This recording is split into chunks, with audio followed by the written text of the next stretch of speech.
খাচ্ছে খুব আনন্দ করে দেখা যাচ্ছে।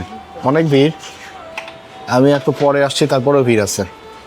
চট্টগ্রামে যাওয়ার পথে সীতাকুণ্ডে জীর্ণ শীর্ণ এক হোটেল, না আছে বেড়া না আছে সাজ, তারপরও নেই মানুষের কমতি। সাদাশীতে দু একটা বাংলা আইটেম দিয়েই মাতিয়ে রেখেছে সবাইকে। আমিও সেদিন যাত্রাপথে গাড়ি থামিয়ে খেলাম ভাবির হোটেল নামের জনপ্রিয় এই জায়গাতে।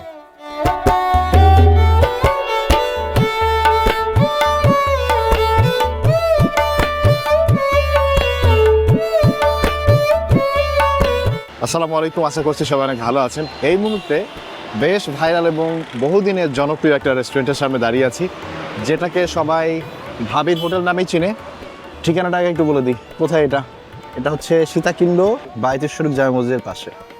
তো এই ভাবির হোটেলটা হচ্ছে সীতাকুণ্ড বায়তুল শরীফ জামে মসজিদের পাশে। আমরা এসেছি দুপুরবেলায়, এখন মোটামুটি 3-4টা বেজে গেছে প্রায় দুপুরের পর। তো আমরা এখানে খাওয়া দাওয়া করবো। দেখছি ভেতরে অলরেডি দেখেন প্রচুর লোকজন বসে খাচ্ছে। তো চলেন কথা না বাড়িয়ে ভেতরে যাই, কি কি আছে সেটাকে দেখি। চলেন ভেতরে যাই। খাবার দাবার কি পাবো নাকি? যে পরিমাণ মানুষ খাওয়া দাওয়া করে গেছে মনে হচ্ছে আমরা নাও পাইতে পারি।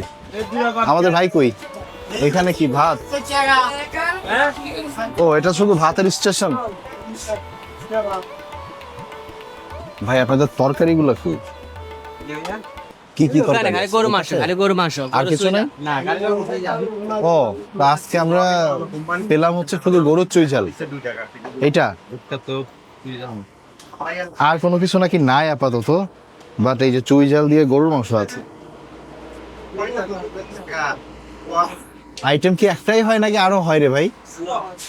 শেষ হয়ে গেছে না? আপাতত আমরা এই গরুর চুই ঝাল এটা পাবো।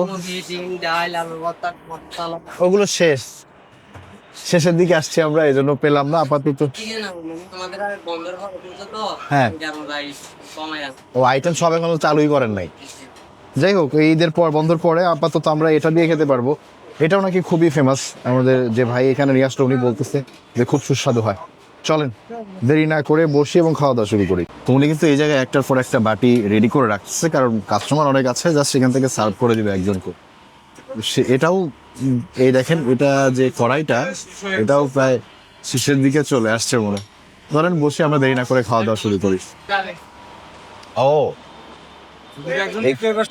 এই খাবারের সাথে সালাদটা আপনারা নিতে ফ্রি দেন? এক বাটি 30 টাকা করে এটা সেল করা হয়। ও, স্পেশাল সালাদ ভাই হাত দিয়ে মাখাচ্ছে। তা আমাদেরকে 2 বাটি দেন না 3 বাটি দেন, 3 জন মানুষ আমরা। আইটেম কম থাকার মেইন রিজন হচ্ছে ঈদের পরে ওনারা আজকে নাকি প্রথম এই দোকানটা ওপেন হয়েছে। তো নর্মালি হাঁস খাসি ভর্তা অনেক আইটেম থাকে, তো যেটা হচ্ছে এখনো চালু করতে পারে নাই। মানুষজনও কম, মানে ওনাদের স্টাফ কম। তাছাড়া খাবারের লোকজনের ভিড় এখনো আছে, যদিও কোরবানি ঈদের পর তারপরে মানুষ দেখে এখানে দেদারসে গরুর মাংস দিয়ে ভাত খাচ্ছে। তো এই যে ভাইয়া হচ্ছে আমাদেরকে বললো যে যেহেতু এই রোড দিয়ে যাচ্ছি, তা আজকে এইখানে খেয়ে দেখেন। এইখানে উনি আগেও খাওয়া দাওয়া করে গেছে, আমি এর আগে আসি নাই। এইখানকার উনি আরেকটা জিনিস বললো, এই যে সালাদটা দেখতে পাচ্ছেন এখানে, এই সালাদটা এটা খুবই নাকি মজা হয়। এটা টমেটো পেঁয়াজ কাঁচামরিচের চটকায় বানানো। ধন্যবাদ ভাইজান, খুব ভালো হয়েছে। আমার সাথে প্রিয়লাল আছে, তো ও তো আবার হিন্দু, তো ও তো গরুর মাংস দিয়ে অবভিয়াসলি খেতে পারবে না, তো ওর জন্য আর কি মুরগি আনা। এই হচ্ছে আমাদের সেই কাঙ্ক্ষিত গরুর মাংস। এটা ছোট ছোট 5 পিস থাকে, সাথে চুই ঝাল থাকার কথা, রসুন থাকার কথা। ভাগ্যক্রমে আমি চুই ঝালটা পাই নাই। ভাই পাইছে নাকি? যাই হোক, আমরা একটু গরুর মাংসটা ঢেলে নিয়ে দেখি, চুই ঝাল না হলেও সমস্যা নাই আমার। চুই ঝাল তো আমি খুলনা থেকে খেয়ে আসছি, তো ভাই হচ্ছে আমি পাই নাই দেখে আমাকে একটু দিয়ে দিল। তো চলেন আমরা আগে একটু ঝোল নিলাম, বেশ তৈলাক্ত ঝোল এবং মশলাদার একটা ঝোল। একটু মাংস ঢেলে নিয়েছি, একটু ঝোল নিয়েছি। আমরা এইখান থেকেই খাওয়াটা শুরু করি। বিসমিল্লাহ।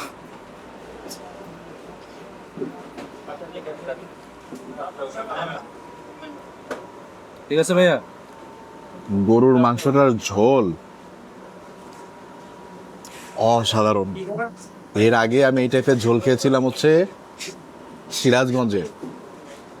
এইটা লিটারেলি আমি তো কয়েকদিন আগে পর্যন্ত শুধু গরুর মাংস খাওয়া হয়েছে, মাঝখানে 2 দিন আবার পাহাড়ি খাবার দাবার খেলাম। কিন্তু আমার কাছে মনে হয় এই গরুর মাংস কন্টিনিউয়াস যখন খাচ্ছিলাম, তখনও যদি এই গরুর মাংসের ঝোল দিয়ে কেউ খাবার দিত,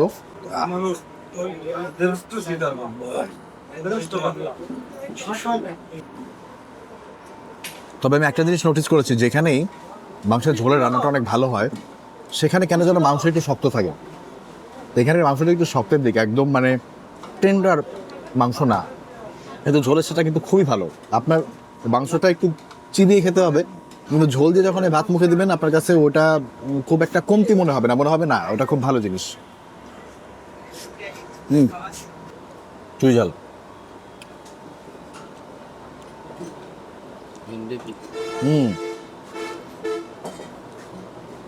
খুলনা গিয়ে চুই ঝাল খাওয়ার সুবাদে একটা জিনিস শিখেছি খুলনার মানুষের কাছ থেকে, যেটা ভালো চুই ঝাল সেটার ভেতরে একটা মিটি ফ্লেভার থাকে। ঝাঁজ তো অবশ্যই থাকবে, কিন্তু আপনার কাছে মনে হবে যে আপনি একটা রসালো কিছু একটা পাচ্ছেন চুই ঝালের ভেতর থেকে। এটাতে সেটা খুব ভালো মতো আছে। কিছু চুই ঝাল থেকে একদম মানে শক্ত লাকড়ির মতো চাবাবেন, শুধু একটা ঝাল ফ্লেভার আসবে, কোনো রস পাবেন না। বাট এটাতে ওটা খুব ভালোভাবে ছিল।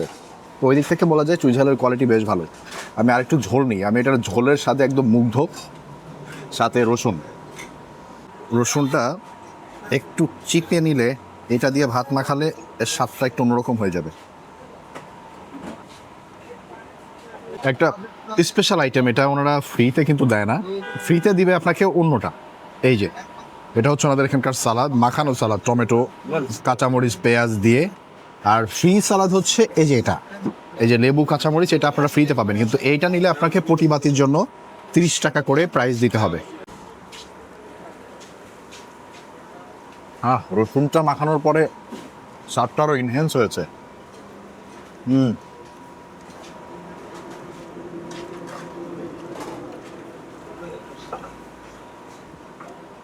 গরুর মাংসের রান্না নিয়ে কমপ্লেন করার 0% চান্সও নাই। একটা কথায় বলা যায় অসাধারণ। একটু না যে সালাডটা সহ খেয়ে দেখি, সালাড নাকি খুব মজা হয়, খাওয়া যাক।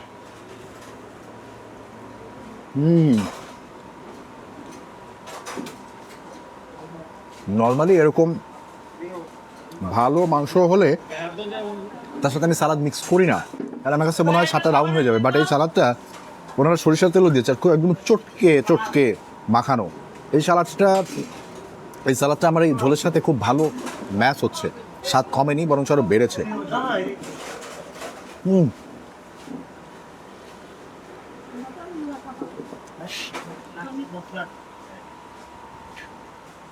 মানে আর যেটাই বলি না কেন, গরু মাংসটা অনেক মশলাযুক্ত, ওই রিচনেসটা আছে। এখন ওই রিচনেসটা কমানোর জন্য এই সালাডটার সাথে পারফেক্টলি যাবে। আপনি যখন সালাডটা নেবেন মশলার ধকটা কমে যাবে, আপনার কাছে আবার মনে হবে না আবার একটু মাংস দিয়ে খাই। এটার জন্য এটা একদম পারফেক্ট একটা কম্বিনেশন, আমার কাছে খুব ভালো লাগলো এটা।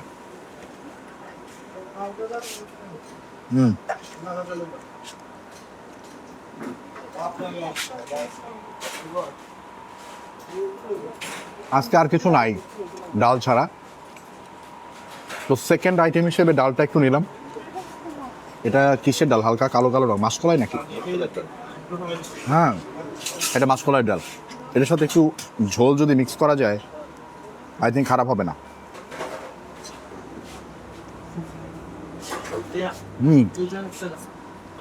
এই কম্বিনেশন কয়জনের পছন্দ আমি জানি না, কিন্তু আমার ডালের সাথে গরুর মাংসের ঝোল মিক্স করে যে কম্বিনেশনটা হয় এটা কিন্তু খুবই মজা লাগে, খাবারের স্বাদটা আরও বেড়ে যায়।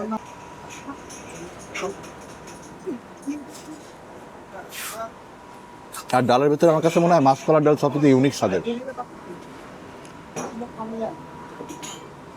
মাসকলার ডাল খেলে আমার একটা স্মৃতি মনে পড়ে, অনেক ছোটোবেলায় বিটিভিতে একটা সিনেমা দিত, যেটার আসাদুজ্জামান আসাদ যিনি ছিলেন, আমার আসলে নামটা ওনার মনে নেই, বাট আসাদুজ্জামান নূর না, আসাদ পদ্মা নদীর মাঝি সিনেমার যিনি হিরো ছিলেন, উনি ওই সিনেমার হিরো ছিলেন। এবং উনি একটা ফ্যামিলি চালান যেখানে হচ্ছে ঝড়ের পর দুর্ভিক্ষের মতো একটা অবস্থা চলতেছে বাংলাদেশে। তো ওই সময়ে এক মহিলা চুলায় বসে বসে মাসকলায় ডাল রান্না করে, এবং একজন খুব বৃদ্ধ লোক যিনি মানুষের বাসা থেকে চেয়ে চিনতে খান, তিনি এসে জিজ্ঞেস করেন, মা ভাত খাওয়া যাবে কিনা? তো বলে অবশ্যই খাওয়া যাবে, বসেন, অনেকদিন পরে মাসকলায় ডাল রান্না করছি।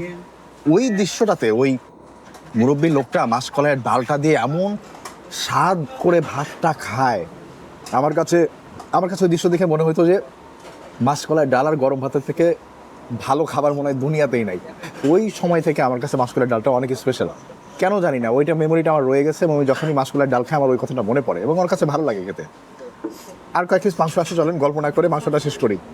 আর একটা আইটেম, আসলে এটা আইটেম বলা যায় না, এটা এই দোকানের না, এটা ওনারা পাশের থেকে আমাদেরকে এনে দিয়েছে। ব্রয়লার মুরগি এটা তো দিয়েছে যেহেতু এক পিস নিয়ে একটু ঝোলটা খেয়ে দেখি, অল্প করে নিব আমি বাস। এটা অনেকের কারণেই আনা হয়েছে, মানে প্রিয়লালের কারণে। তো 2 বাটি আনতে বলছিলাম, আমিও একটু খেতে পারলাম। দেখা যাক। সত্যি বলতে কি, যে গরুর মাংস খেয়েছি ওর পরে এখন এই ধরনের মাংস আর মজা লাগবে না, এই ঝোলও মজা লাগবে না, আসলে লাগতেছে না, কিছু করার নাই, এই জন্যই তো ভালো লাগে না। এর থেকে বেটার যা মুখে দিয়েছি। আমার এই যে 2 পিস মাংস বাকি আছে, আমি এই 2 পিস মাংস নিয়ে নিই। আর চুইজাল তো আমি পাইছিলাম, এই যে লুকাই ছিল শেষে, আরো ভাইয়ের চুইজালটা আমি খেয়ে বলছি নিয়ে।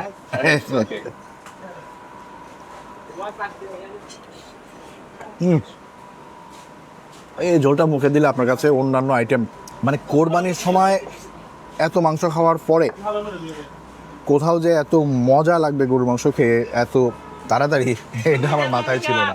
দারুণ খেতে, সাথে একটু মাছ ফলাই।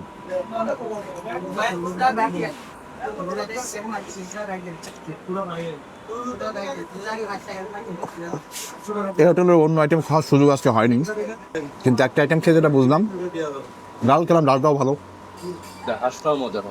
হাঁসটাও মজা হয়।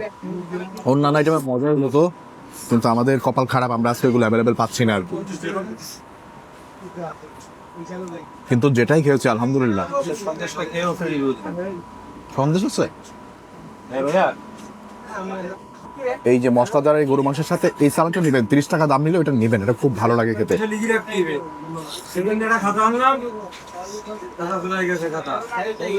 এটা শুধু সালাদ থেকেও মজা লাগতেছে,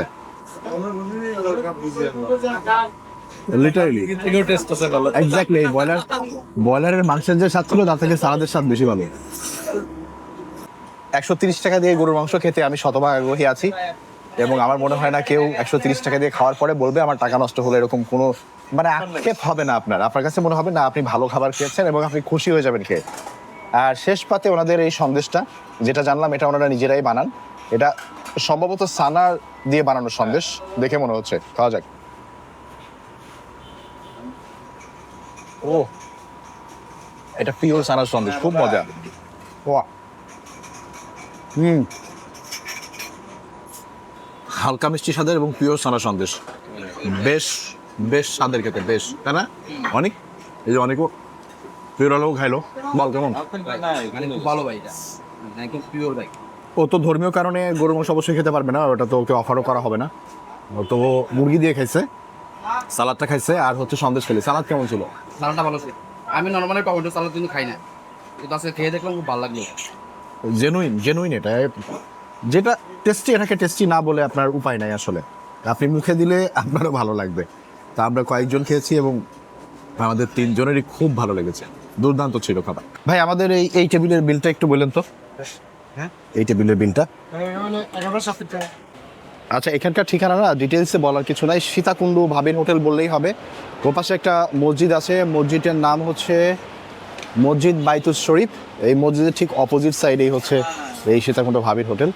রাস্তা দিয়ে যারা হাইওয়ে দিয়ে আসা যাওয়া করবেন, পার্সোনাল গাড়ি অথবা যদি বাসে না যাওয়া আসা করেন, দাঁড়ানোর মতো অপশন থাকে, তাহলে দাঁড়িয়ে আপনার দুপুরের খাবারটা এখানে খেতে পারেন। ভালো একটা অপশন আর কি। তো ভালো থাকবেন, বিদায় নিচ্ছি। আপনাদের সাথে অন্য কোনো একটা ভিডিওতে আবার দেখা হবে। আল্লাহ হাফেজ, সালামু আলাইকুম।